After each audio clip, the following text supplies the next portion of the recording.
Hello everyone, I'm bringing you the Mannequin of the Month for June 2025 today. Of course, the topic we're going to talk about was chosen via a poll over on Patreon. And those who support the channel through Patreon, first of all, a big thank you, as always. But you'll be aware that there are actually two options which tied in first place in that poll. So covering this topic here, which we'll get into the details of in just a moment, and then mid-month there'll be a bonus Mannequin video looking at the other option which came at the top of the polls. So as I say, the topic we're talking about here is the kit of a Sapper, the Royal Engineers, just after arrival in Saudi Arabia in October of 1990, obviously at the beginnings of the Gulf War, and the coalition forces being deployed to the Gulf.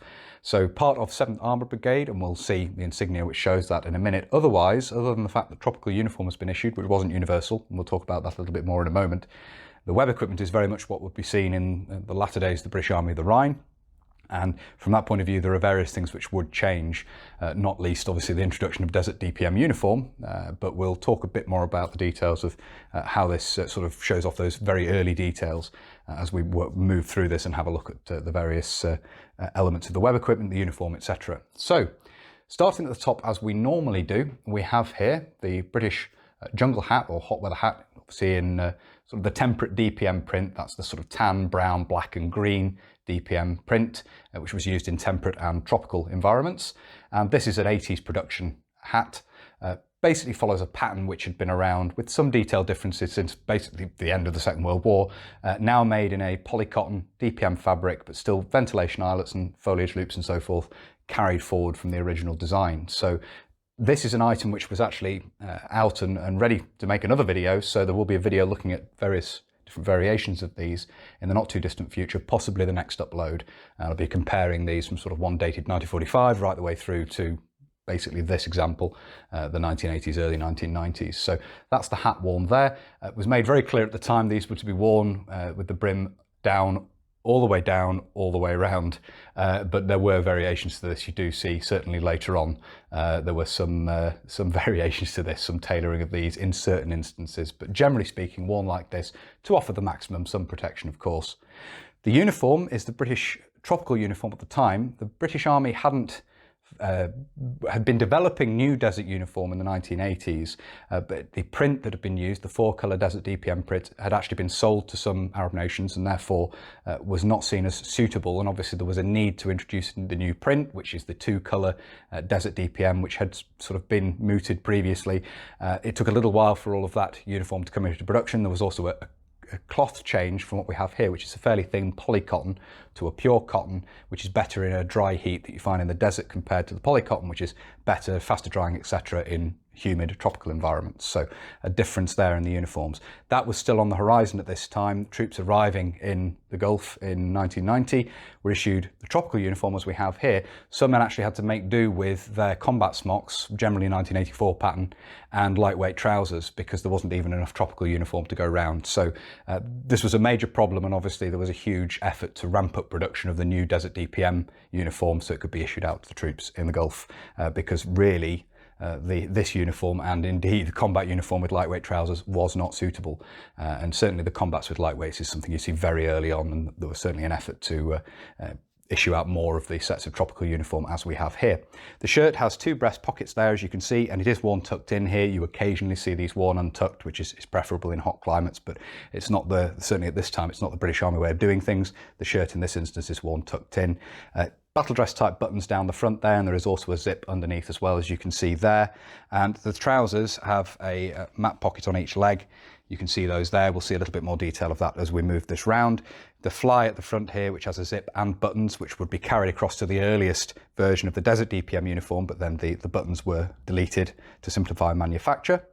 And the web equipment carried is the 1958 pattern equipment. Many men in the Gulf were still using 1958 pattern. Obviously PLCE did exist and had been introduced, but PLCE was designed for use with the L85, and obviously some units using the L85 had PLCE. Some units using the L85 still had 1958 pattern, and those units still using the L1A1 SLR alongside the Sterling submachine gun we're still using 1958 pattern because obviously the pouches allow for the magazines for those weapons to be carried. In this instance, we can see this man is armed with an L1A1 SLR. For the fact we have the bayonet, and we'll see more detail of that in a moment, but that's carried on the left-hand ammunition pouch here. We have the 2 Later versions, the third issue of 1958 pattern ammunition pouches here, which have a bit greater carrying capacity, obviously the common issue of pouch by this late stage. You have the webbing belt here, as you can see, and then the yoke supports the pouches directly through these rings on the back.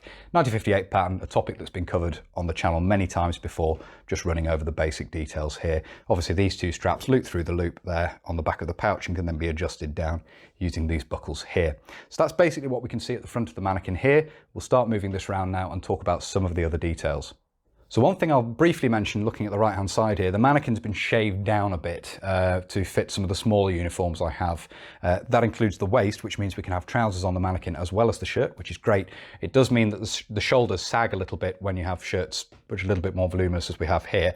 So obviously the epaulette should really be up here, but I've had to shave the Mannequin down for some of the smaller bits and pieces I have, naval uniform in particular. So that's why. It means I can have the trousers on the Mannequin here as well when putting a mannequin together like this, but obviously the sleeve should really be up here like this. It's a bit droopy there, very narrow shouldered Mannequin because of the way it's been shaved down. But it does show the epaulette on the shirt here, and of course you have the 7th Armoured Brigade, what would now be used as the 7th Armoured Brigade insignia, which is of course the red Jubail on a black background outlined in white. Something to note with these, obviously this insignia is still produced, and sometimes you do have this forward facing for the right arm variant. You do see both facing one way and the other. This is the correct version, of course, for Gulf War use, and the Jubail itself is more of an orange colour than bright red. The modern ones are bright red. There was a change at some point. This is more similar to those which were used during the Second World War thereafter, in that it's this sort of almost coppery orange colour as opposed to being very bright, vibrant red. Just a detail to note there. I note in talking about the Mannequin here and the way it's been shaved down, I neglected to talk about the hat. Looking at the side profile of this here, you can see the 2 ventilation eyelets up there in the crown, the foliage loops around here, and the stitched brim there.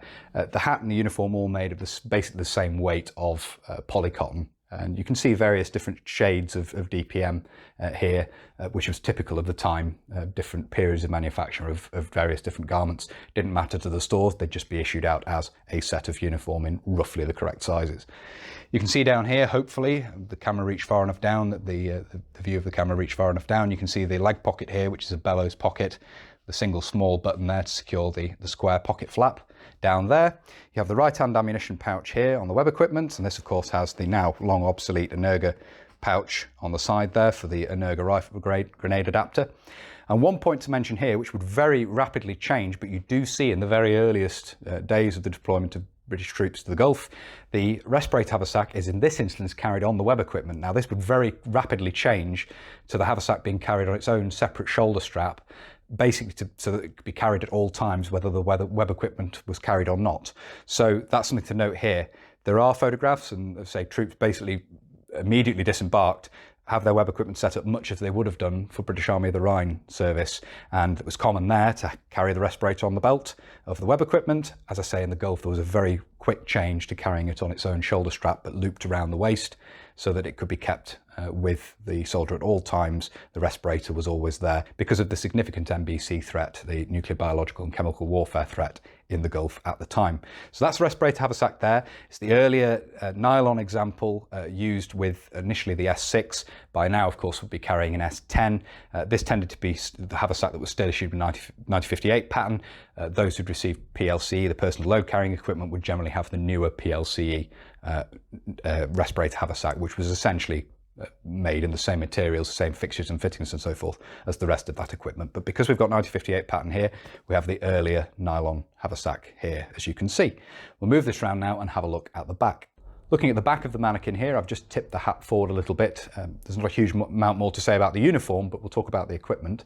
The back of the yoke, the 1958 pattern equipment, can be seen here with the attachment point for the entrenching tool here. Not carried in this instance, of course, but that's what that fitting on the back is for. Quite often removed, but in this instance not, to allow for carrying a rucksack on the back. Again, in this instance it hasn't been removed, just to note that here.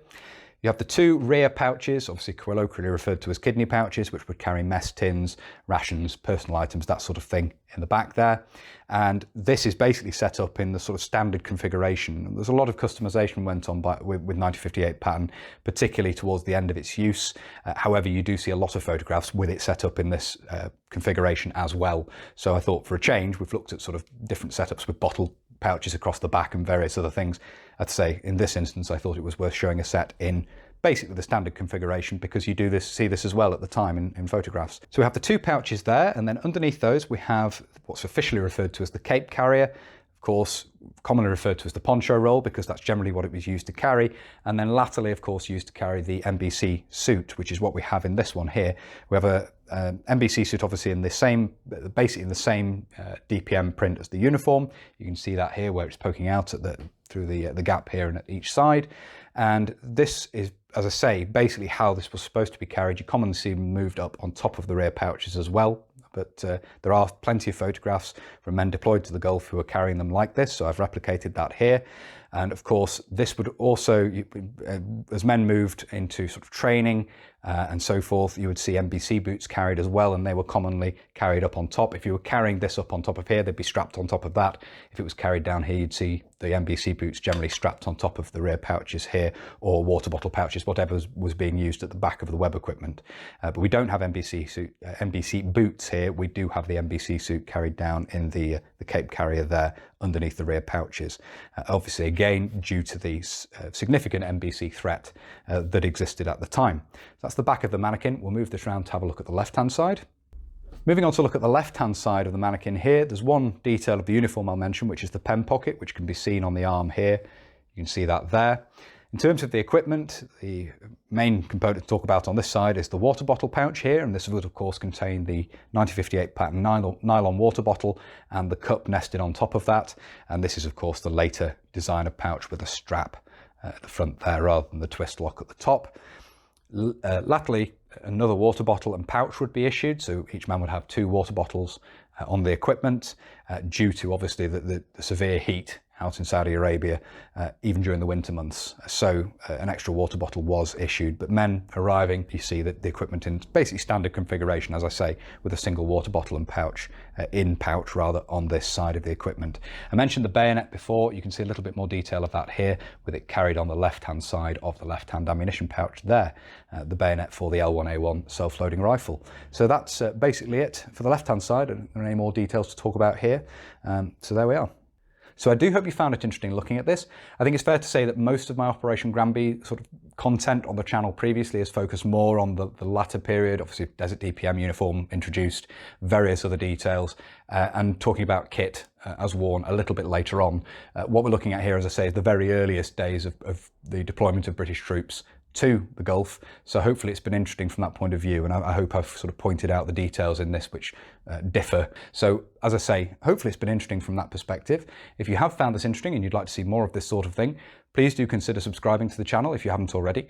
And whether you're newly subscribing or you've previously subscribed, please do make sure you hit the little bell, the notification button down below. And that will of course alert you when I upload future videos. If you really like my uploads and you would like to support the channel, you can. Both Patreon and PayPal are linked down below.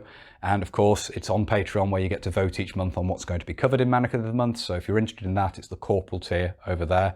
As I always say, and as I said at the start, a huge thank you to everybody who supports the channel, both using Patreon and PayPal. It really is greatly appreciated. Thank you all very much indeed. If you'd like to follow the channel on social media, Facebook, Instagram and Twitter are all linked down below.